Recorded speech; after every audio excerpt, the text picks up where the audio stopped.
TIB একটা সংস্থা, তারা 100 এমপি মন্ত্রীর ভিতরে একটা তদন্ত করছিল, জরিপ করছিল।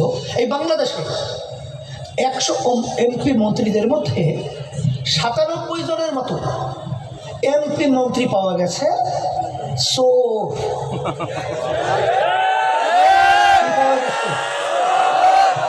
অর্থাৎ দুর্নীতিগ্রস্ত।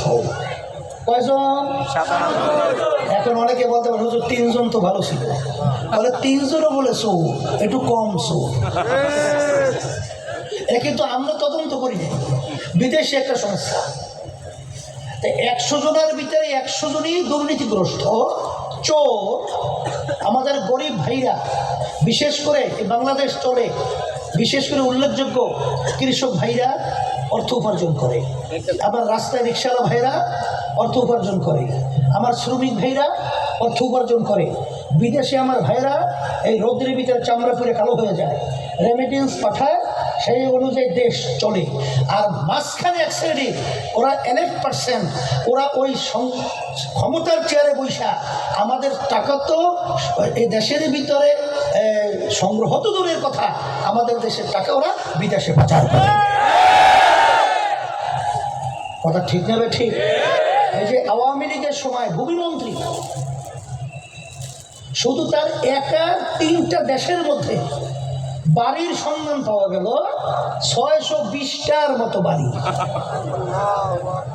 এই ফ্যাসিস্ট আওয়ামী লীগের ভূমিমন্ত্রী, তাই সেখানে 620টার মতো বাড়ি, দাম আসছে প্রায় 5,700 এত কোটি টাকা।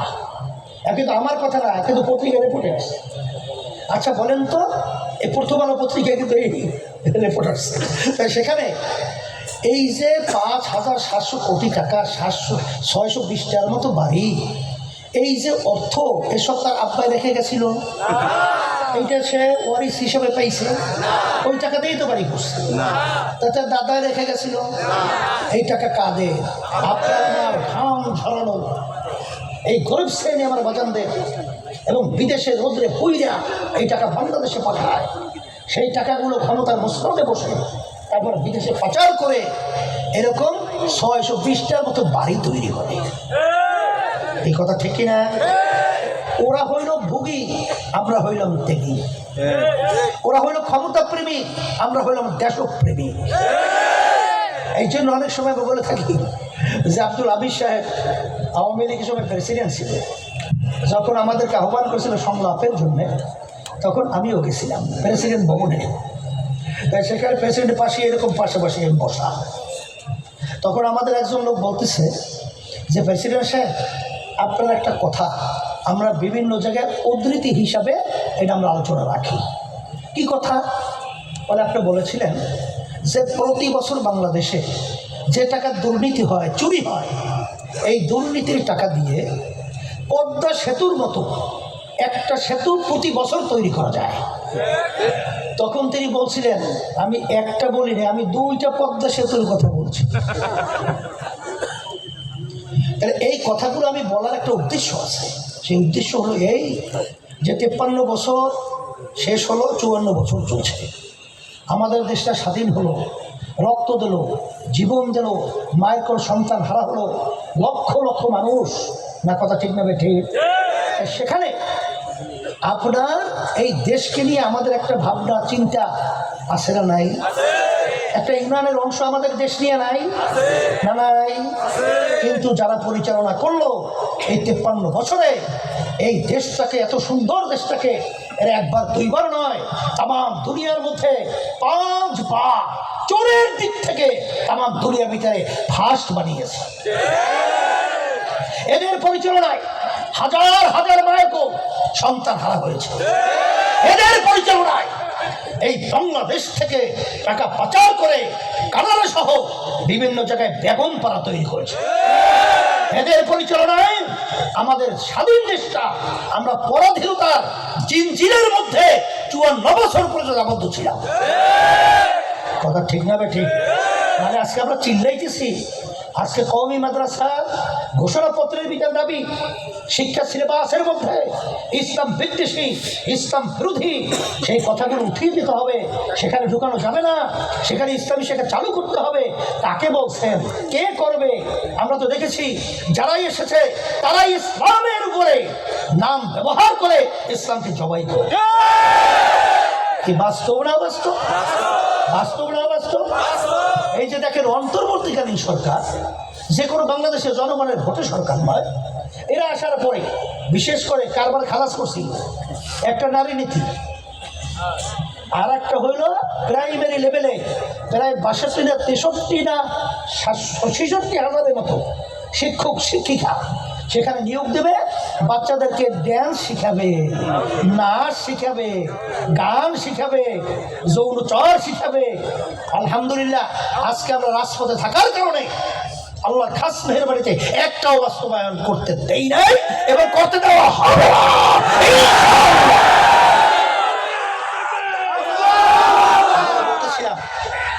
আল্লাহর রহমতে শুনলে খুশি হবেন, এই যে গানের শিক্ষক শিক্ষা নিয়োগ দেবে ওরা কিন্তু গেজেট করে ফেলছিল। আল্লাহর মধ্যে গেজেট সহ এখন বাতিল। আলহামদুলিল্লাহ বলতে হয় না?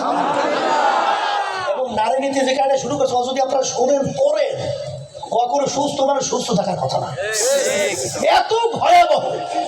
কখনো মানুষের সমাজই থাকতো না, পশুর চেয়েও খারাপ সমাজ হয়ে যেত। সেই শিক্ষানীতিগুলো আমরা কিন্তু জাতীয় ওলামা মাশায়েখ পরিষদের পক্ষ থেকে, ওলামা মাশায়েখ পরিষদের পক্ষ থেকে ওগুলো কী কী তৈরি করছিল বই আকারে কিন্তু আমরা তৈরি করছি। সেটা আপনারা দেখেন, জানবেন কি ষড়যন্ত্র চলছে, এগুলো সব জানতে হবে। নাহলে এক পর্যায়ে হবে কি স্পেন 750 বছর পর্যন্ত যেখানে মুসলমানদের রাজত্ব, সেই স্পেনের ভিতরে এখন আপনি যাবেন, মুসলমান একজনও তালাশ করে পাওয়া যায় না। কারণ কি তা জানেন? নিচ থেকে ওরা গাছের গোড়া কাটে, এক সময় আসবে গাছটা ফেরাইয়া দেবে। ওরা কিন্তু এই পরিকল্পনা করছিল, কিন্তু আল্লাহর রহমতে আপনাদের দোয়ায় আজকে আপনারা এবং আমরা আল্লাহর রহমতে এবং কালেমা মুসলমান এবং ওলামাই কেরাম সজাগ থাকার কারণে আল্লাহর রহমতে ওদের সেই কালো ষড়যন্ত্র আল্লাহর বাস্তবায়নের সুযোগ পাইতেছে না। কথা ঠিক কিনা? এর জন্য আল্লাহর রহমতে আপনাদের দোয়ায় এখন 5ই আগস্ট 2024-এর পরে বাংলাদেশে আগের 53 বছর বাংলাদেশ নাই। এখন বাংলাদেশের ভিতরে আল্লাহর মধ্যে একটা পরিবর্তনের হাওয়া সর্বত্র চলছে। আসতে বলে বাস্তব না অবাস্তব?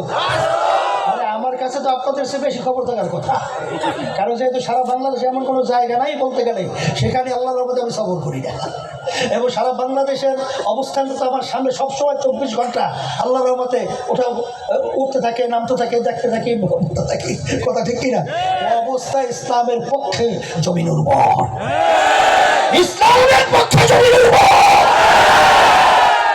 আজকে যদি ইসলামের পক্ষে আমরা আওয়াজ তুলতে পারি, এই বাংলাদেশের মধ্যে যারা বিদেশে বসে আমাদেরকে গোলাম বানাবে, ইসলামের বিরুদ্ধে ষড়যন্ত্র করবে, ওদেরকে উৎখাত করে বঙ্গোপসাগরে নিক্ষেপ করতে পারবো সবাই।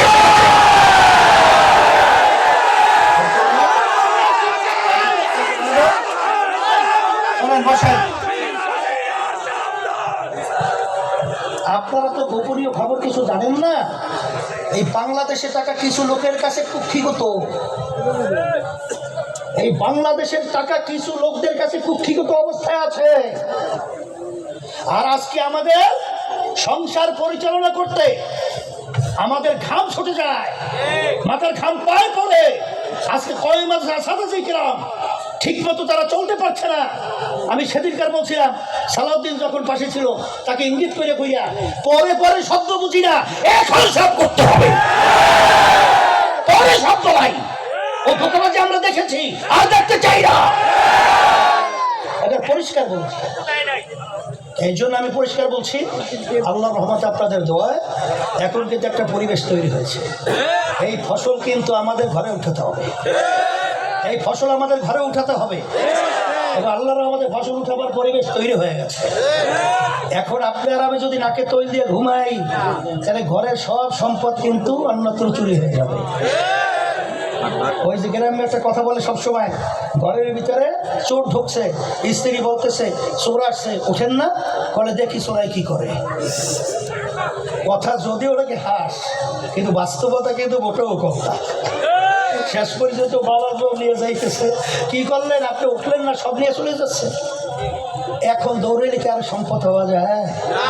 এই সুযোগ কিন্তু এসে গেছে। আমি আর কথা বেশি লম্বা না করে আমি সংক্ষেপ বলছি। আপনারা আছে উপস্থিতি, আপনাদের দোয়া, আপনাদের চেয়ে সম্মানিত তো কেউ নাই। হাদিসের ভিতরে তলবে এলেমদের ব্যাপারে, ওলামায়ে কেরামদের ব্যাপারে যে সম্মানের কথা আল্লাহ বলেছেন, আপনারা দোয়া করবেন তো মিসাইলের মতো আল্লাহ কবুল করবে ইনশাআল্লাহ। সেই দোয়াটাই চাচ্ছি, এবং দ্বীনের খাদেম হিসাবে আল্লাহ যেন আমাদেরকে কবুল করেন, এবং আমাদের দেশকে আল্লাহ যেন সর্বত্র ষড়যন্ত্র রক্ষা করেন, এবং বিশেষ করে ইসলামের পক্ষে শক্তিদের উত্থান হয়, এবং জালেমরা যেন নিপাত চায়, খুনিরা যেন নিপাত চায়, চাঁদাবাজের যেন নিপাত চায়।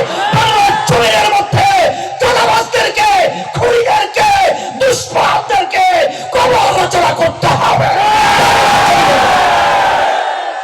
আশাবাদ ব্যক্ত করে আহ্বান জানিয়ে আপনারা সবাই ভালো থাকেন।